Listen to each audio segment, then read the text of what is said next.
Hey guys, welcome back. If you are new to my channel, my name is Sarah, and today I'm going to be sharing with you guys a strategy that I have used learning Spanish and even that I've used in difficult texts that I've read in English, in my native language.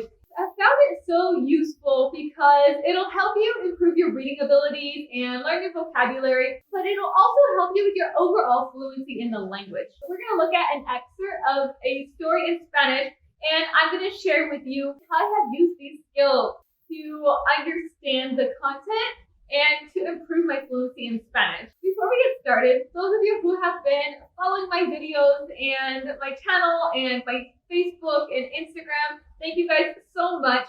I appreciate each of you guys who are there and who are watching my videos when they come up. If you have not already, please subscribe to my channel and turn on the notifications so that you can see new videos as soon as they come out. It really helps me to build my channel so I can continue to provide new videos for you guys every 3 days. All right, let's get started with the lesson. We're going to take this into my office. All right, we are set up here in my office, and I have my computer here where I'm going to be showing you guys the first paragraph of the story that we are looking at. And the story I'm going to show you this strategy with is called Chacmul. It's written by Carlos Fuentes, and our strategy really consists of 5 main parts. So the first thing we're going to do is look at the author's background information because we want to know a little bit about who our author is so that we can understand his writing and where he's coming from a little bit better. After we learn a little bit about who the author is, we're going to read the story one time all the way through. We're just going to look at one paragraph for this strategy, just for an overview of what it's about. Then we're going to read it a second time. And that second time, we're going to be looking for unknown words and marking those as we go through. I'm showing this all to you on my screen. You can also do this on paper though. If you don't have a computer with the writing capabilities, you can do it on paper just as easily. We're going to be reading it a third time for really understanding what it's about. So we're going to, after we've gone through and annotated and written all the words on there, then we're going to look at it a third time with those definitions or translations, however you prefer to do it. I've always preferred to just write the translation to English above the Spanish word. The last step, the fifth step, would be to analyze the writing and figure out what you understood. And we're going to go over some different strategies that you can use to do that as well. And then also how you can use the vocabulary that you marked and how you can study that to really learn those vocabulary words. This is into improving your reading ability and your overall fluency. So stick around for the end of this lesson because I'm going to share those with you guys after we go over how to determine all of those vocabulary words and to analyze our text. I'm going to share with you guys what we can then do with that as the next step. All right, so the first thing we're going to look at is Carlos Fuentes. We want to know where he's from, who he was, when he lived, what he did, and how he did it. And what I mean by that is, where was he from? That one's pretty self-explanatory, right? He was from, so we look up where was he from, his country of origin. He was from Panama. Then we want to know, who was he? And what I mean by this is a little bit of his background. Like, he was a writer, of course, we're reading his writing, but he also was fluent in multiple languages, so that's something that we might want to make a note of to know about who he was. He spoke English, French, and Spanish all fluently. You could also look up family information, religion, political views, any of that.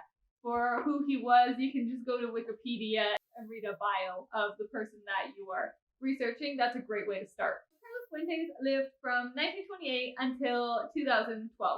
And I got my notes down here so I can keep track of all of this information for you guys. Look at what did he do. So this is kind of similar to who he was, but specifically what was the focus of his writing. So this is more of his genre and his interest in writing. Carlos Fuentes focused on contemporary societal problems. And how did he do this? So he wrote plays, essays, novels.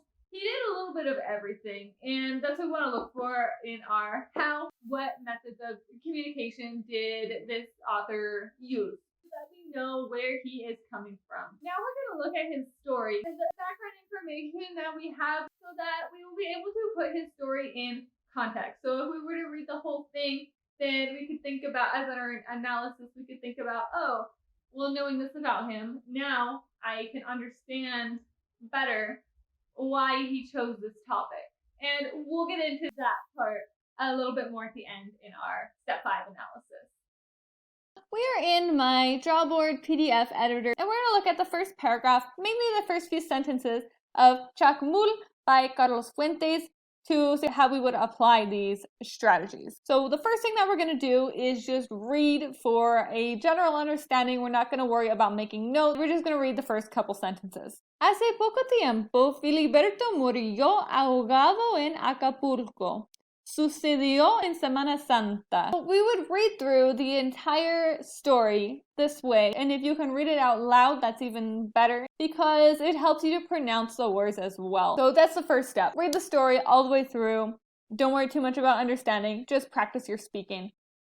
We're going to mark the words that we don't know. Maybe I don't know what ahogado means. So I'm going to highlight it. Then I would look it up and I would write above the word drowned. And I would follow this process all the way through. So let's look at another word. Maybe I need to look up sucedió. So I would highlight this. And I would look it up and see that, oh, sucedió, it means that it happened. And I would proceed through the whole story this way. I'm going to read through this story a third time now that I know what the vocabulary is, so that I can understand what it actually means now that I know all the words. So then I would read it again. Hace poco tiempo, Filiberto murió en Acapulco, sucedió en Semana Santa. Now I can actually understand what it means because I've defined my words. And then I can make a note over on the side columns about what I understood. It can even be just a summary. It can be whatever you need it to be. After you've read through the story these 3 times, the first time for an overview and to practice your fluency, reading and speaking, then to mark vocabulary, then to get a thorough understanding of the topic, the next thing is to analyze the writing. You can do this on your own if you're studying independently. You can write an analysis about what you understood and practice your writing skills there. You can also make a video of yourself explaining the story or an analysis, even just a basic summary, and then you can watch that video to learn about how you speak and how you sound and to correct yourself that way. This is very helpful. It's something that I had to do in my teaching credential program. They had us record ourselves teaching and then analyze our skills. And it's really telling to see yourself, to see what you do and how you interact. And you can learn a lot that way. I definitely recommend that option. And then today I will share with you guys how you can practice the vocabulary. If you have not already, on my website for each of my videos that have Spanish vocabulary in them, I created a set of Quizlet cards for each of those videos where you can go and you can practice that vocabulary. So there's a link in the description below this video where you can see what I've done there. And then you can go to the Quizlet website and you can make your own cards for this vocabulary. You can also make them on paper, but it's really nice to make them online because it reads them to you and creates all kinds of activities and lessons for you to learn the vocabulary. So I would recommend doing that after you learn the vocabulary. If you really want to master it, go make a set of cards, study that, and then you can have a collection of your cards you can use on your phone, you can use whenever you have time, and it will be completely personalized to what you need. All right, I hope that this was helpful for you guys who are trying to teach yourselves Spanish or any language. If you have any questions about the strategies that I use, or if there's something that you're struggling with that you would like my advice on study techniques for, please feel free to leave it in the comment section below. All right, I'll see you guys next time. Ciao.